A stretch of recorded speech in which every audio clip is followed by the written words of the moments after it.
Le Christ est ressuscité, chers amis, bonjour. Aujourd'hui, avec joie, je viens vers vous pour que nous puissions prier ensemble avec la parole de Dieu depuis Minnesota. Et là, je suis à la cathédrale de Minnesota, Saint-Paul. Je vais vous faire voir un peu mieux.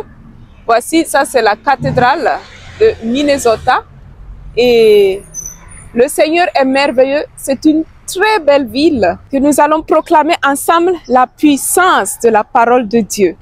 Jésus est vivant, il est ressuscité et il est vivant de partout. Là où nous allons, il se manifeste avec force et puissance de partout où nous allons pour proclamer sa parole.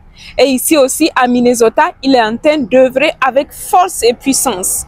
Donc, nous allons proclamer la puissance de sa parole dans nos vies, depuis là où nous sommes. Que tu sois dans ta voiture, dans ton lieu de travail, dans ta chambre, dans ton salon, en train de cuisiner, je ne sais comment, où tu es, mais que la grâce du Seigneur te rejoigne aujourd'hui à travers cette parole que nous allons proclamer. Amen. Donc aujourd'hui nous serons à Luc 1 et le psaume 47. Donc tu peux préparer ta Bible.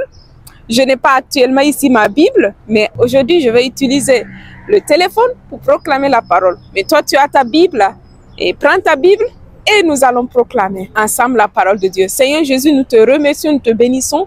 Toi qui es là, merci pour ta maison ici à Minneapolis, Saint-Paul, que nous pouvons ensemble aujourd'hui proclamer la puissance de ta parole sur cette ville, bénir cette ville afin que tu règnes avec force et puissance.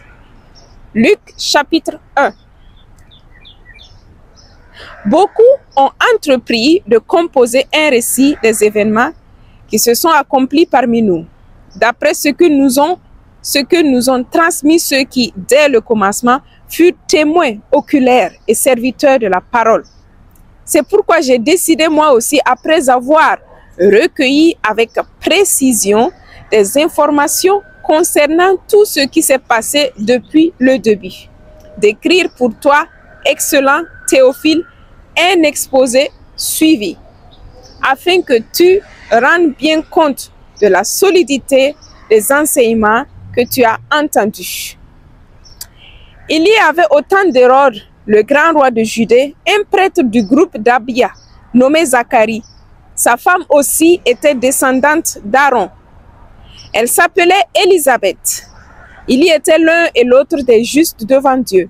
Ils suivaient tous les commandements et les préceptes du Seigneur de façon irréprochable. Ils n'avaient pas d'enfants car Élisabeth était stérile et, de plus, ils étaient l'un et l'autre avancés en âge.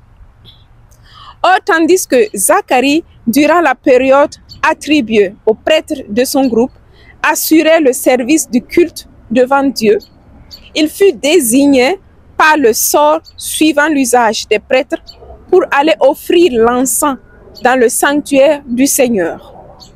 Toute la multitude du peuple était en prière au dehors à l'heure de l'offrande et de l'encens. L'ange du Seigneur lui apparut debout à droite de l'autel de l'encens. À sa vue, Zacharie fut bouleversé et la crainte le saisit. L'ange lui dit: « Sois sans crainte, Zacharie, car ta supplication a été exaucée. Ta femme Élisabeth mettra au monde pour toi un fils, et tu lui donneras le nom de Jean.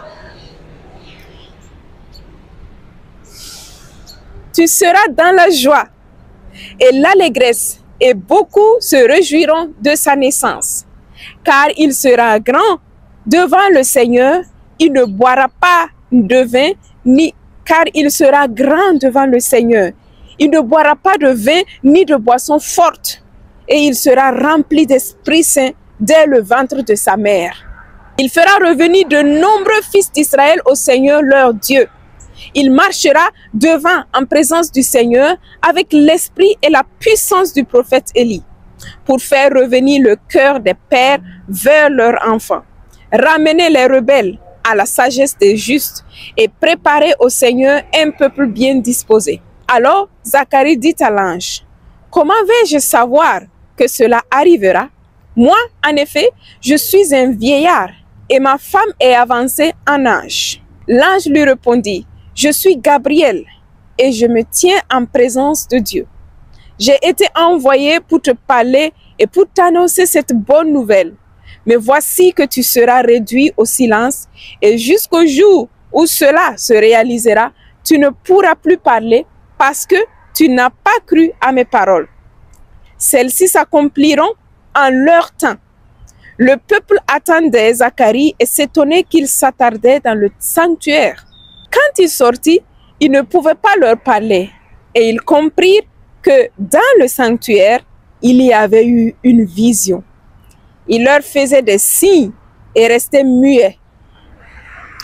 Lorsqu'il eut achevé son temps de service liturgique, il repartit chez lui. Quelque temps plus tard, sa femme Élisabeth conçut un enfant. Pendant 5 mois, elle garda le secret. Elle se disait, voilà ce que le Seigneur a fait pour moi en ces jours, où il a posé son regard pour effacer ce qui était ma honte devant les hommes. Le 6e mois, l'ange Gabriel fut envoyé par Dieu dans une ville de Galilée appelée Nazareth, à une jeune fille vierge accordée en mariage à un homme de la maison de David appelé Joseph. Et le nom de la jeune fille était Marie. L'ange entra chez elle et dit, « Je te salue, comblée de grâce, le Seigneur est avec toi. » À cette parole, elle fut toute bouleversée et elle se demandait ce que pouvait signifier cette salutation. L'ange lui dit alors, « Sois sans crainte, Marie, car tu as trouvé grâce auprès de Dieu. Voici que tu vas concevoir et enfanter un fils. Tu lui donneras le nom de Jésus. Il sera grand et il sera appelé Fils du Très-Haut. Le Seigneur Dieu lui donnera le trône de David, son père. Il régnera pour toujours sur la maison de Jacob et son règne n'aura pas de fin. » Marie dit à l'ange, « Comment cela va-t-il se faire puisque je ne connais pas d'homme? » L'ange lui répond, « L'Esprit Saint viendra sur toi et la puissance du Très-Haut te prendra sous son ombre. C'est pourquoi celui qui va naître sera saint et il sera appelé Fils de Dieu. Or, voici que dans sa vieillesse, Élisabeth, ta parente, a conçu elle aussi un fils et en est à son 6e mois, alors qu'on l'appelait la femme stérile, car rien n'est impossible à Dieu. » Mais Marie dit alors, « Voici la servante du Seigneur, que tout m'advienne selon ta parole. » Alors l'ange la quitta. En ce jour-là, Marie se mit en route et se rendit avec empressement vers la région montagneuse dans une ville de Judée. Elle entra dans la maison de Zacharie et salua Élisabeth. Or, quand Élisabeth entendit la salutation de Marie, l'enfant tressaillit en elle. Alors, Élisabeth fut remplie de l'Esprit Saint et s'écria d'une voix forte, « Tu es bénie entre toutes les femmes et le fruit de tes entrailles est béni. D'où m'est-il donné que la mère de mon Seigneur vienne jusqu'à moi? Car lorsque tes paroles de salutation sont parvenues à mes oreilles, l'enfant a tressailli d'allégresse en moi. Heureuse celle qui a cru à l'accomplissement des paroles qui lui furent dites de la part du Seigneur. » Marie dit alors, « Mon âme exalte le Seigneur, exulte mon esprit en Dieu mon Sauveur. Il s'est penché sur son humble servante. Désormais, tous les âges me diront, bienheureuse. Le puissant fit pour moi des merveilles, saint est son nom. Sa miséricorde s'étend d'âge en âge sur ceux qui le craignent. Déployant la force de son bras, il disperse les superbes. Il renverse les puissants de leur trône. Il élève les humbles. Il comble de bien les affamés.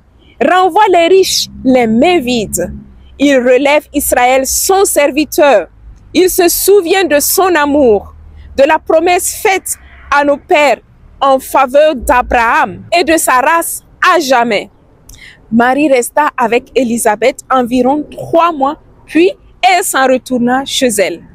Quand fut accompli le temps où Élisabeth devait enfanter, elle mit au monde un fils. Ses voisins et sa famille apprirent que le Seigneur lui avait montré la grandeur de sa miséricorde et ils se réjouissaient avec elle. Le 8e jour, ils vinrent pour la circoncision de l'enfant. Ils voulaient l'appeler Zacharie du nom de son père.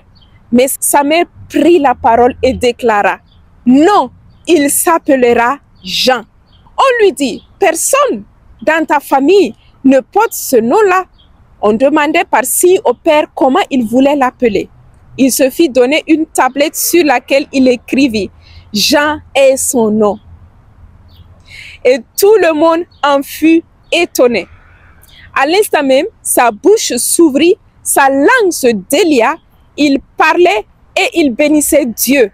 La crainte saisit alors tous les gens du voisinage et dans toute la région montagneuse de Judée.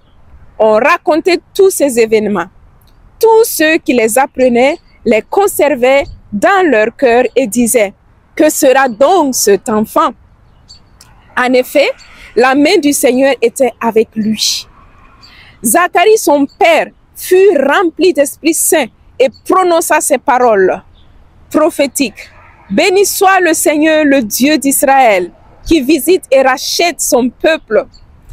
Il a fait surgir la force de son bras, la force qui nous sauve, dans la maison de David, son serviteur, comme il avait dit par la bouche des saints, par ses prophètes depuis les temps anciens. Salut qui nous arrache à l'ennemi, à la main de tous nos oppresseurs. Amour qu'il montre envers nos pères, mémoire de son alliance sainte. Serment juré à Abraham, notre père, de nous rendre sans crainte, afin que, délivrés de la main des ennemis, nous le servions dans la justice et la sainteté, en sa présence tout au long de nos jours. Toi aussi, petit enfant, tu seras appelé prophète du Très-Haut.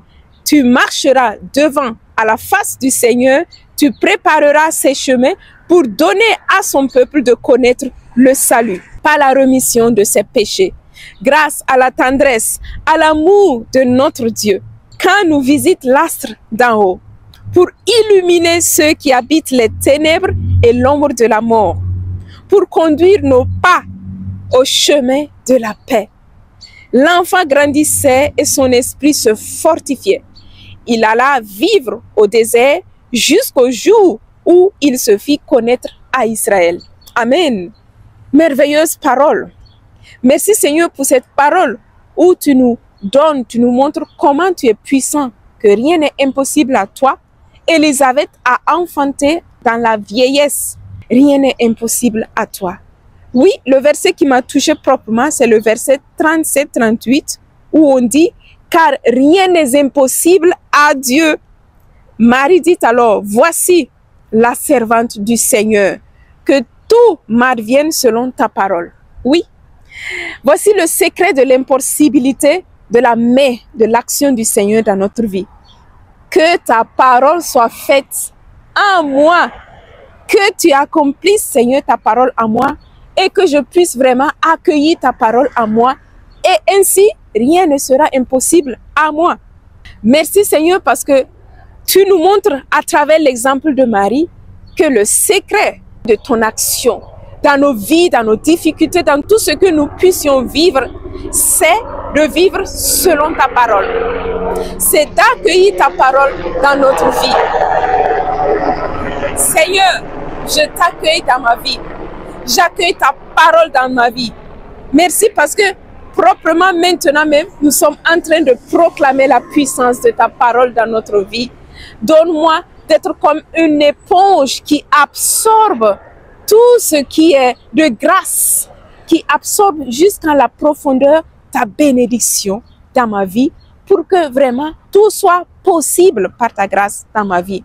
Je t'accueille aujourd'hui, Seigneur. J'accueille ta parole. Donne-moi la force tous les jours d'être fidèle à proclamer la puissance de ta parole dans ma vie, à vivre selon ta parole, à accueillir ce que tu me dis à travers ta parole.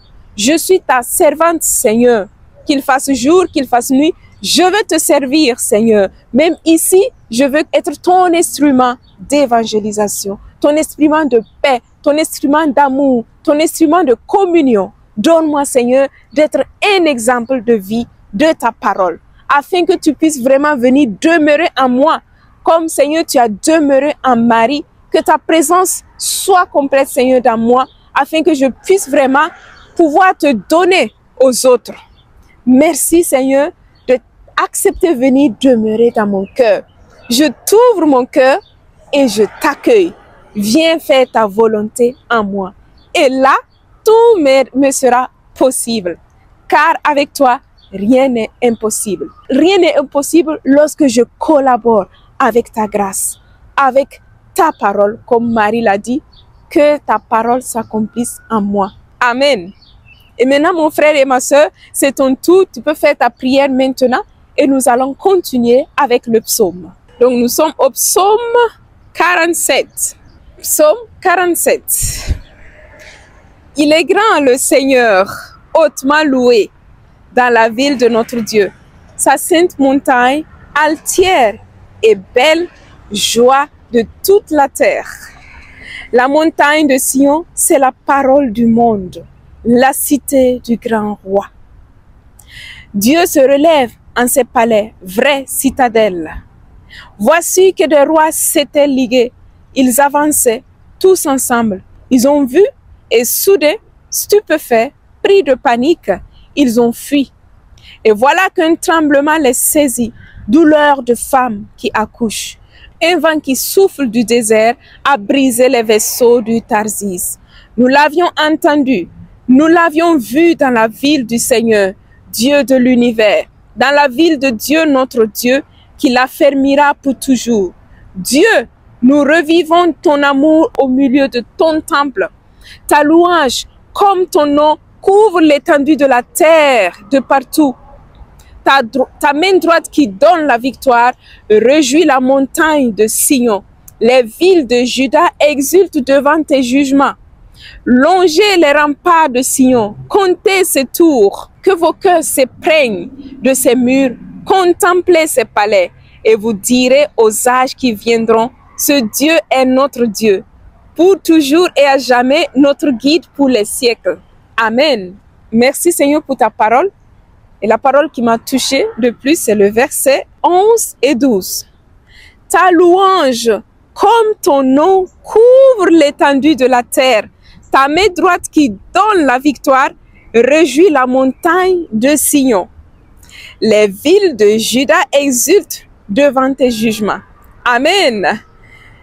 Merci Seigneur parce que vraiment, comme dit ta parole, ta louange, comme ton nom couvre l'étendue de la terre. Merci Seigneur parce que ta louange va couvrir cette ville de Minnesota.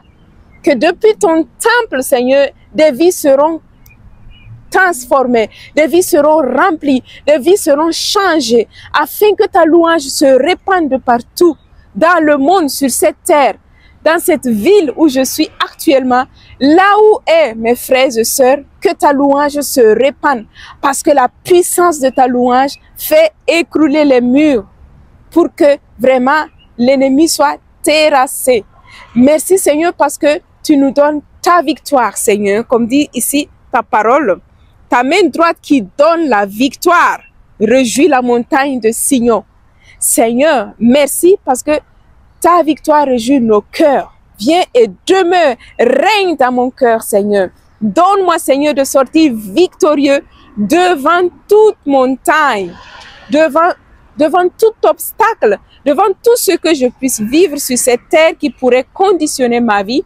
Seigneur, je mets ma confiance en toi. Tu es ma force, ma victoire, Seigneur. Je mets toute ma confiance en toi. Merci, Seigneur, de bénir nos cœurs qui sont ton temple. Merci, Seigneur, de bénir nos villes Que ta louange se répande dans toutes nos villes. Merci Seigneur de bénir nos familles. Que ton règne s'établisse dans nos maisons, dans nos familles. Merci Seigneur pour le lieu de travail. Que ton règne, ta présence règne dans ces lieux. Merci Seigneur pour tout ce qui concerne notre vie. Que ta présence s'installe et règne de partout où je suis. Où est mon frère et ma soeur qui est en train de me suivre maintenant. Merci parce que tu es fidèle. Oui Seigneur, je t'aime, je te remercie pour tes merveilles que tu accomplis dans ma vie. Merci Seigneur. Amen. Et maintenant, mon frère et ma soeur, c'est à ton tour. Tu peux faire ta prière spontanée par rapport au verset qui t'a touché de plus et prie cœur à cœur avec ton Dieu. Car le Seigneur aujourd'hui te donne la victoire. La victoire dans tout ce que tu puisses vivre. Tu es plus que vainqueur dans le nom du Seigneur. Et avec la puissance de sa parole, tu sortiras toujours victorieux dans toute situation qui pourrait vouloir t'écraser. Car il y a toute réponse dans la parole de Dieu. Et maintenant, je vais vous faire un petit tour pour voir ce lieu, la cathédrale. Là, on voit mieux la cathédrale, c'est le toit, voilà. Et je suis ici dans cette place, très belle, très verte, et superbe, beau. Vraiment une belle nature, c'est superbe. Et là, nous avons le palais de la justice de Minnesota. Peut-être on ne le voit pas très bien, mais voilà, c'est là, juste au fond, avec le toit en or, tout en or. Et il y a le fleuve Mississippi juste derrière le Mississippi. Vraiment, le Seigneur est bon, il nous remplit de beaucoup de merveilles. Merci de m'avoir suivi, que vraiment la grâce du Seigneur te rejoigne depuis ta maison. Au revoir et à la prochaine, à la semaine prochaine. Au revoir. Voilà, c'est ça, c'est la cathédrale. C'est dedans de la cathédrale. C'est merveilleux. C'est la cathédrale.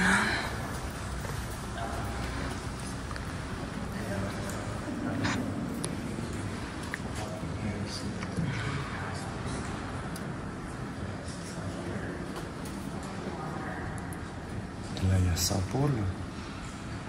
Saint-Paul. Ah, si. C'est l'église Saint-Paul. Cathédrale Saint-Paul.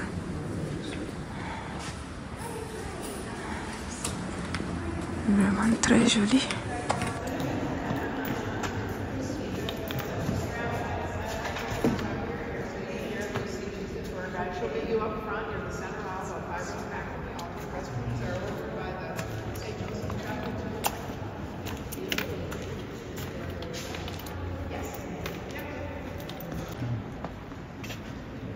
Voilà, et je suis vraiment au centre de l'église. Donc, depuis ici, on voit les 4 évangélistes. Lui, c'est Saint Jean. Et puis, lorsque on fait le tour, toujours, voilà, c'est Saint Luc. Et encore, ouais, ici, on a Saint Marc. Et là, Saint Matthieu.